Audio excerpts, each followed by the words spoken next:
and techie like me that this lane was a lane that you absolutely struggled in. I want you to know you're not alone. And as I'm learning how to build my YouTube channel and the technology that we're implementing, like this Apple Watch and my iPhone, listen, you have to start where you are.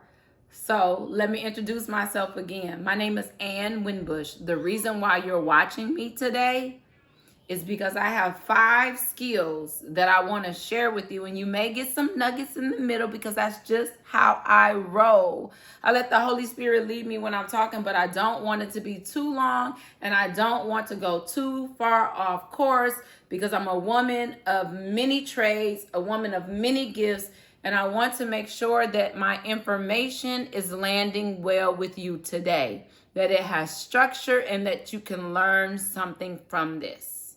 So come closer and listen.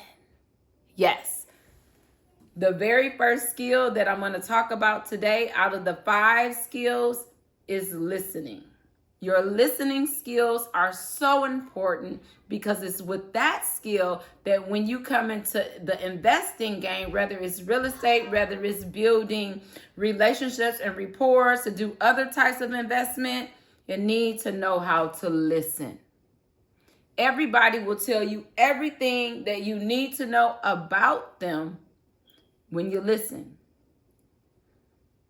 I've always taught my children this.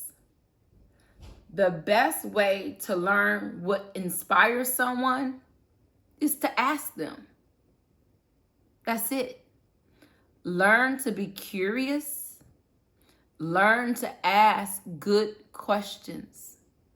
My baby girl, Samaya, she's always asking good questions. When you do that, it allows a person to open up. It allows them to tell you their story in their own words, and you're not guessing anymore.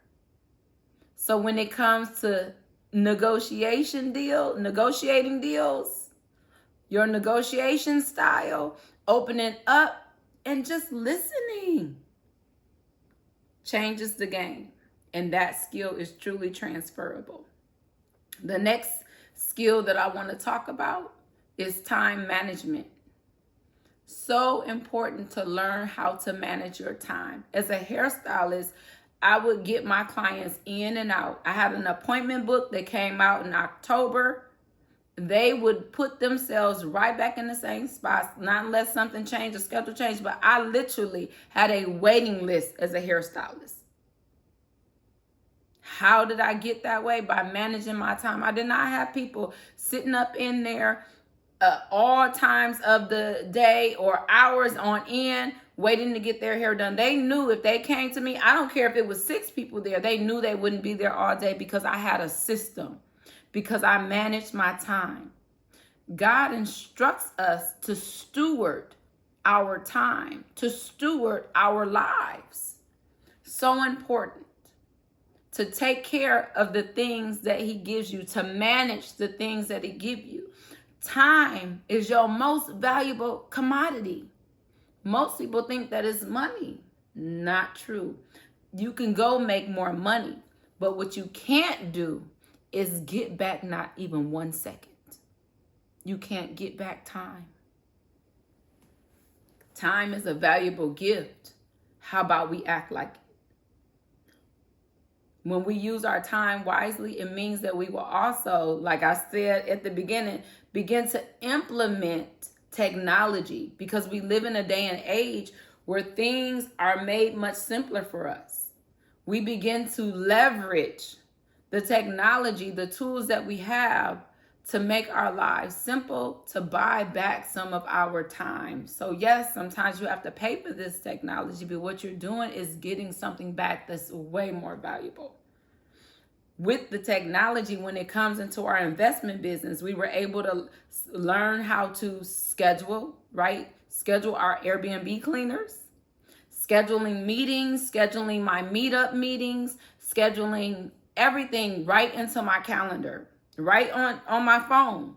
And so it's just been a joy to begin to move into using, look, I was so antiquated, you all. so antiquated in the way that I manage my time. Handwriting everything, all of this. I am so happy to implement the new technologies, the AI, all of it into my life. You know how long I had a Note 2 before I got this beautiful iPhone? My children, they had to help me. And once again, I'm using an Apple Watch and an iPhone to record this video. Let's keep moving to the third skill that is transferable, and that is client retention. And what are you talking about? Retaining the clients that you work hard to get. How do we do this? What is that all about?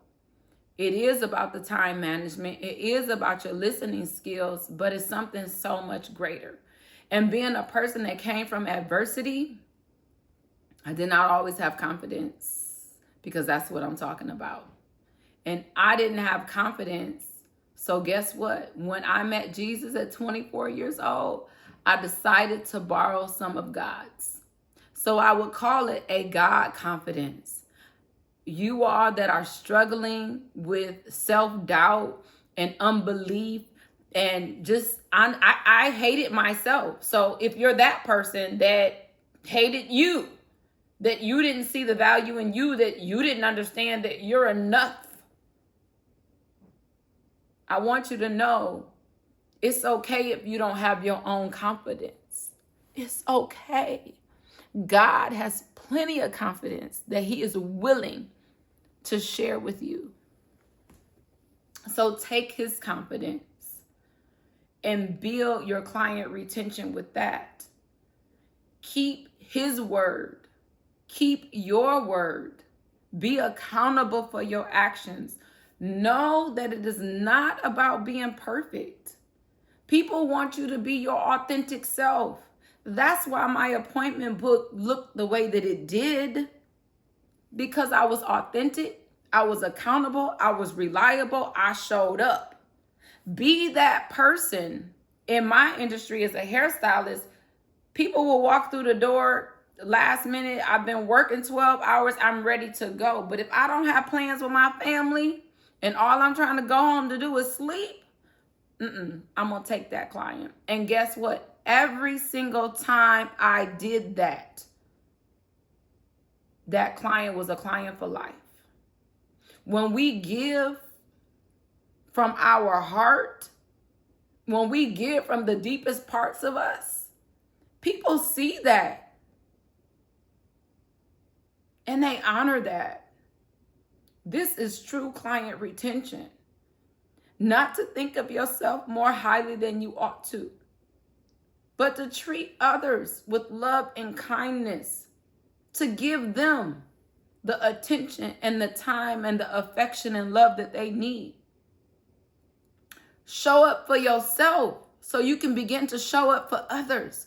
If you lack the ability to be consistent, to show up, to be there to support others, and I'm not talking about an enabling way or a codependence type way. I'm not asking you to fix anybody. I'm asking you to show up for those that have signed up to be with you. I'm asking you to show up for yourself. When we do this, that skill is transferable, and it builds confidence and trust, meaning to confide, that people can trust in you. When it comes to the investing game, they'll be willing to partner with you. They'll be willing to allow you to run their Airbnbs and be a co-host. They'll be willing to arbitrage, to give their properties as landlords to you. They'll be willing to work with you as you put a deal together, because that's happened to me too in the real estate space, where I thought I was going to get a bank loan, that fell through. And in a matter of 10 days, I had to come up with $120,000. And I did. Praise God. At the time, I didn't know I could.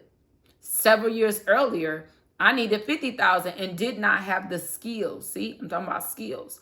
Did not have the skills to do it, Before I move on to this part, I want to say building rapport and building relationships is all about trust. We have to learn to trust ourselves. But if you can't trust yourself, learn to trust the one who created you. Spend time with him so you can discover who he really created you to be, who he's really called you to be, so you can become the person and do the thing. It's so important to remember that. I have relationships with my landlords. I am a landlord because we also have tenants. And then you have to build the rapport and the relationship with your guests because you want them to keep coming back. So remember that. Invest in others so others will also invest in you. Client retention. The fourth thing that I want to talk about today is sales without the sleaze. I don't know if you've ever experienced that, because I have. Oh my goodness. And I'm in menopause, and this guy was trying to sell me a hot water tank, a brand new one, telling me that this old one, no, it's not working. You really need to get rid of this, blah, blah, blah, blah, blah. And I'm sitting there trying to hold my composure as he feeds me all these lies. I said to him, now he's the salesman, and they just started this company, so he also has the tech. The tech is only trying to tell me the truth, but the salesman is saying, well, no, she needs a full new one. And it took everything in me to say to that man, sir, can we step outside? And you better believe I let him know that I knew his tactic and it was not going to work on me. Sir, we've had over 40 properties under our belt. Some we own, some we manage, some we co-host. And I know this hot water tank was just working. I don't need a new one. So I called another company that I actually have rapport with. They were on another job, so I really didn't want to bother them, but I didn't have a choice. I called them. Do you know what the problem was? We were inexperienced. This is why you need an expert, right? We were inexperienced, and all it needed, because my brother had accidentally pushed the wires loose. The wire needed to be slipped back in. He lit it, and it fired right up. Now, had I not had experience, that sleazy salesman would have given me something that I did not need. Not to say that I would never have needed a new hot water tank. I just didn't need it today. So in that sense, that skill is transferable to understand and know this, that you have one purpose: to please God and to serve his people. How do you serve his people? By helping them. I want you to know this: you are not broken. You may be underdeveloped. So maybe when you're in a situation, you don't have the tool belt to pull out the proper tool to help you solve the problem. When it comes to sales, all I need to do is do the first steps, to listen, so I can understand what the person's need is. Time management, respect your time. I need to have the client retention, meaning building the trust. So when it's time to make the sale, you know that I'm all about you, that you are what's important to me, that anything that I do for you would bring value to you, and it would be the benefit that you're looking for in that time in your life. Sometimes you may need a thing, but it's not time. Especially when it comes to entrepreneurship. It took me 24 years to get to where I am today before you, with all the information and knowledge that I'm going to share with you. It just wasn't time. Titles, labels, and categories, they are not a negative thing. Your feelings, your emotions, they're not negative either. Your mindset, your way of thinking, your personality, your attachment style, your money management skills, like all of these things matter. And if you have not developed some of these things, you may feel empty in spaces and in places on the inside of you. Deep down on the inside of you, you may feel empty. You may feel stuck. You may not know which way to go. This is what I want to say to you because God told me this a long time ago. He said, "And my people are broken." But you are not broken the way that the world is saying broken. What God is saying is simply this: and my people are underdeveloped. So he develops people like me, like other coaches. I listen to so many people, even those of old, like Jim Rohn.